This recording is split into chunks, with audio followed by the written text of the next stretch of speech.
turntable. Okay, we're rolling. Oh shit, they got you. Okay. This is the last interview for the studio log of this year. Could you both give me a recap of what 2024 was like for you guys at the studio? Yeah, it was a busy year, as always. I can't remember anything. We stepped up our game a little bit with Right. communicating with the outside world what we do with these amazing videos that we do now. We have the camera here, and the problem is that I'm just sitting there writing stuff, and it's not exciting for people. So how can I make it more exciting? I'm gonna tell you my secret.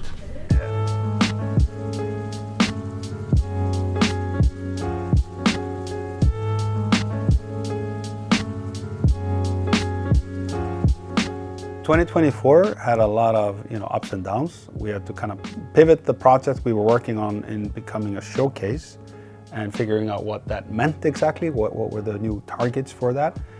And then it was a matter of finishing it. It is a bit of a melancholic piece, also just like when we watch it. I like the end result that we have. The Project Gold showcase, we released it. The tools around that. Lots of exciting new Blender developments where we were involved in. I think more people have been involved with Blender development from the studio side also. Throughout the year, when we started the smaller projects, we kind of experimented a bit more and we're, I think, a bit more in our element. Especially with Cowboy was a lot of fun. Color Void and House of Chores.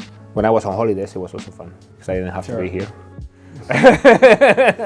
The projects were synced up with development in order to test out the new Grease Pencil updates. Since then, we've been documenting everything we have, sharing all of our files, trying to get as much out there as possible. We wrote a lot of articles on the Blender Studio website, and there was a lot of videos. Like you wrote a whole course. There was the brushstroke tools. We forgot about it. It went by so quick. Oh my god, this, we have camera back. The sitcom needs to continue. Yeah. People are anxiously waiting. Are you ready? I'm not sure.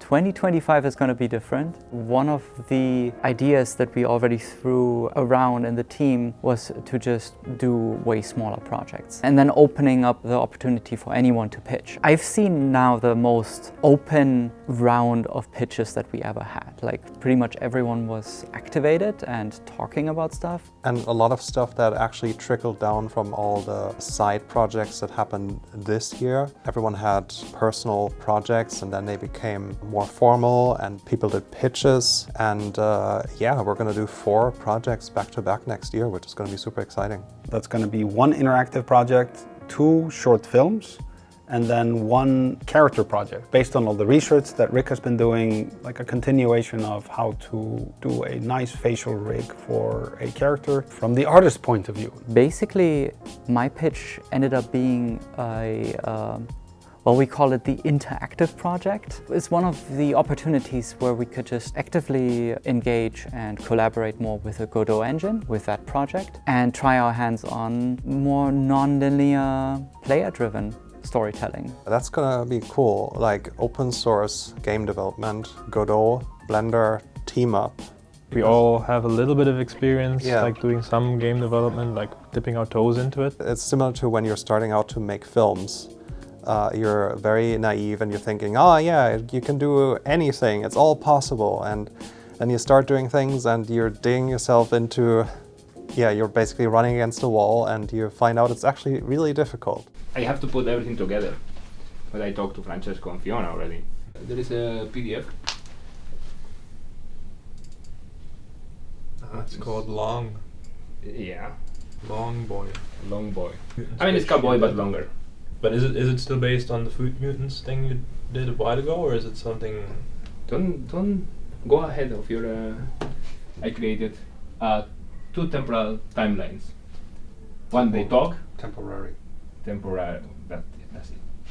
And the one they talk, it will be interaction between the CEO and the cowboy. The CEO of the company. What company? Like the evil corp. Well, let's see. Evil Corp. Don't go ahead. And the other one, it will be their questions. They're going to be answered later. Okay. I remember how Pablo was just joking around about the cowboy character like 2 years ago or forever ago. Now it's finally gonna happen. It's an actual thing now. It's crazy. Yeah. You know those Hollywood blockbuster titles like Cowboy Insurrection or like Revenge of the Cowboy. Yeah, I don't know. I have to think about something that make your eyes bleed. I mean, Well, not literally. no, not literally, Spiritually. internally. Internally. I am gonna be directing a film again after, I don't know when we did Spring. This is a long time ago. And I said I'd never direct a film again. And I lied. And we'll see if we actually, end up doing the whole thing because it's very ambitious. And we don't know if it fits into the whole time frame of 4 months. For that project, the idea is to rely a little bit more on the existing tech, like what we developed for Gold, and actually use it in a different framework in a short film. We have all this great technology from the brushstroke tools and use the whole tool set from start to finish without having to develop it and then figure out how to use it and so on. It's more interesting to engage with these projects since they're a little bit shorter and to have the variety of application of how to use Blender with either an interactive project, also the NPR stuff that will happen as well. I think that's the mantra for next year, that we'll try to do these small projects that have a time frame that we actually stick to, and we don't blow them out of proportion. All the projects are super interesting. I can't wait to start to help people and do stuff. I think it's gonna be fun.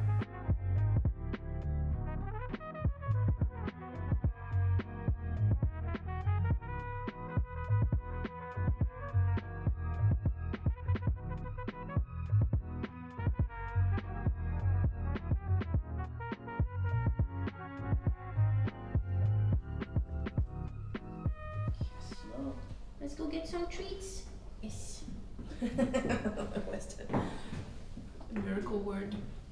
Every time you see him, you have to slap the table. You have to get angry at him. Yeah. And you have to swear a lot. Yeah. Like they are trying to sell.